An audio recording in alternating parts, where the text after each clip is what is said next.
بسم اللہ الرحمن الرحیم۔ السلام علیکم دوستو۔ قرآن پاک کی سورہ الاحقاف آیت نمبر 29 میں اللہ تعالیٰ کچھ یوں ارشاد فرماتا ہے، اور اے حبیب، جب ہم نے جنات کی ایک جماعت کو آپ کی طرف متوجہ کیا جو قرآن غور سے سنتے تھے، پھر جب وہ وہاں یعنی بارگاہ نبوت میں حاضر ہوئے تو انہوں نے آپس میں کہا، خاموش رہو۔ پھر جب پڑھنا ختم ہو گیا تو وہ اپنی قوم کی طرف ڈر سنانے والے یعنی داعی الی الحق بن کر واپس گئے۔ علامہ محمد بن احمد انصاری کرتبی رحمۃ اللہ علیہ اس آیت کی تفسیر میں لکھتے ہیں، ایک جماعت سے مروی ہے کہ رسول اللہ صلی اللہ علیہ وسلم کو اللہ تعالیٰ کی طرف سے حکم دیا گیا کہ وہ جنات کو عذاب آخرت سے ڈرائیں اور انہیں اللہ کے دین کی دعوت دیں اور ان کو قرآن مجید پڑھ کر سنائیں۔ اللہ نے جنات کے گروہ کو ایک جگہ جمع کر دیا، وہ نینوا کے رہنے والے جنات تھے۔ رسول اللہ صلی اللہ علیہ وسلم نے صحابہ کرام سے فرمایا، میں چاہتا ہوں کہ جنات کو قرآن مجید پڑھ کر سناؤں، تم میں سے کون میرے ساتھ آئے گا؟ تو سامنے بیٹھے تمام صحابہ کرام نے سر جھکا لیے۔ دوسری مرتبہ پھر ارشاد فرمایا تو پھر تمام صحابہ کرام نے سر جھکا لیے اور کسی نے حامی نہ بھری۔ جب آپ صلی اللہ علیہ وسلم نے تیسری مرتبہ یہی ارشاد فرمایا تو حضرت سیدنا عبداللہ بن مسعود رضی اللہ تعالی عنہ نے ساتھ جانے کے لیے رضامندی ظاہر کر دی۔ حضرت سیدنا عبداللہ بن مسعود رضی اللہ تعالی عنہ فرماتے ہیں کہ میرے علاوہ آپ صلی اللہ علیہ وسلم کے ساتھ کوئی دوسرا نہ تھا۔ ہم چلتے رہے یہاں تک کہ مکہ مکرمہ کی ایک وادی شعب الحجون میں داخل ہوئے۔ نبی کریم صلی اللہ علیہ وسلم نے میرے لیے ایک دائرہ کھینچا اور مجھے اس میں بیٹھنے کا حکم فرمایا اور تاکید فرمائی کہ میرے واپس آنے تک یہاں سے باہر نہ نکلنا۔ پھر آپ صلی اللہ علیہ وسلم وہاں سے تشریف لے گئے اور کھڑے ہو کر تلاوت قرآن کرنے لگے۔ میں نے گدھ کی مثل اڑتے ہوئے پرندوں کے پروں کی پھرپھراہٹ سنی۔ میں نے شدید شور بھی سنا، حتیٰ کہ مجھے نبی کریم صلی اللہ علیہ وسلم کے متعلق اندیشہ ہوا۔ پھر بہت سی کالی چیزیں میرے اور آپ صلی اللہ علیہ وسلم کے درمیان حائل ہو گئیں، حتیٰ کہ مجھے آپ صلی اللہ علیہ وسلم کی آواز سنائی نہ دیتی تھی۔ پھر وہ سب بادل کی طرح چھٹنا شروع ہوئیں یہاں تک کہ غائب ہو گئیں۔ اسی دوران فجر کا وقت ہو چکا تھا۔ آپ صلی اللہ علیہ وسلم ان سے فارغ ہو کر میرے پاس تشریف لائے اور مجھ سے استفسار فرمایا، کیا سو گئے تھے؟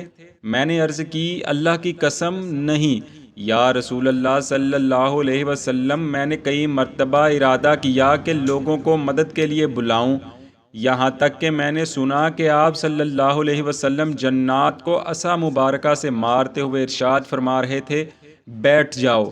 تو رسول اللہ صلی اللہ علیہ وسلم نے ارشاد فرمایا، اگر تم یہاں سے باہر نکل جاتے تو تمہاری خیر نہ ہوتی، ان جنات میں سے کوئی تم کو پکڑ لیتا۔ پھر آپ صلی اللہ علیہ وسلم نے ارشاد فرمایا، کیا تم نے کچھ دیکھا؟ میں نے عرض کی، جی ہاں، میں نے کالے رنگ کے کچھ آدمی دیکھے جن پر سفید کپڑے تھے۔ آپ صلی اللہ علیہ وسلم نے فرمایا، وہ نصیبین کے جنات تھے۔ میں نے عرض کی، میں نے شدید قسم کا شور بھی سنا تھا۔ آپ صلی اللہ علیہ وسلم نے ارشاد فرمایا، وہ اپنے درمیان ایک مقتول کے فیصلے میں جلدی کر رہے تھے۔ انہوں نے مجھ سے فیصلے کے لیے کہا تو میں نے ان کے درمیان حق فیصلہ کر دیا۔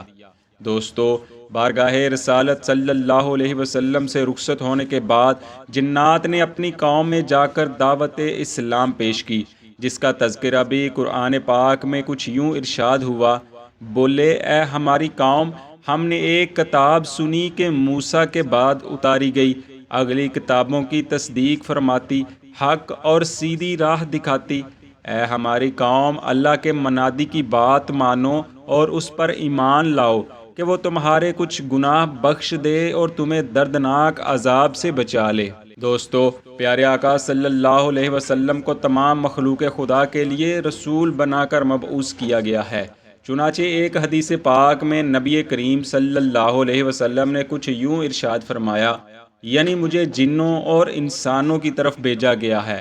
علامہ بدر الدین شبلی رحمۃ اللہ علیہ فرماتے ہیں کہ نبی کریم صلی اللہ علیہ وسلم کے پاس مکہ مکرمہ اور ہجرت کے بعد مدینہ طیبہ میں جنات کے بکثرت وفود آتے تھے۔ حضرت سیدنا جابر رضی اللہ تعالی عنہ فرماتے ہیں کہ ہم نبی کریم صلی اللہ علیہ وسلم کے ساتھ کہیں جا رہے تھے کہ اچانک ایک بہت بڑا اژدہا سامنے آیا۔ اس نے اپنا سر نبی کریم صلی اللہ علیہ وسلم کے کان مبارک کے قریب کر لیا اور غالباً کچھ عرض کی۔ پھر آپ صلی اللہ علیہ وسلم نے اپنا منہ مبارک اس کے کان کے قریب لے جا کر کچھ سرگوشی فرمائی۔ اس کے بعد وہ ہماری نگاہوں سے یوں اوجھل ہوا کہ گویا زمین نے اسے نگل لیا ہو۔ ہم نے اپنا اندیشہ ظاہر کرتے ہوئے عرض کی، یا رسول اللہ صلی اللہ علیہ وسلم، ہم آپ کے بارے میں ڈر گئے تھے۔ آپ صلی اللہ علیہ وسلم نے فرمایا، یہ جنوں کے وفد کا قاصد تھا۔ جنات قرآن کی ایک صورت بھول گئے تھے، لہٰذا انہوں نے اسے میرے پاس بھیجا، میں نے اسے قرآن کریم کی وہ صورت بتا دی۔ دوستو، ان کے علاوہ بے شمار ایسے واقعات ہیں کہ جن میں جنات حضور نبی کریم صلی اللہ علیہ وسلم کی بارگاہ میں علم دین سیکھنے کے لیے حاضر ہوتے۔ اللہ کریم ہمیں بھی علم دین سیکھنے اور اس پر عمل پیرا ہو کر زندگی بسر کرنے کی توفیق عطا فرمائے، آمین۔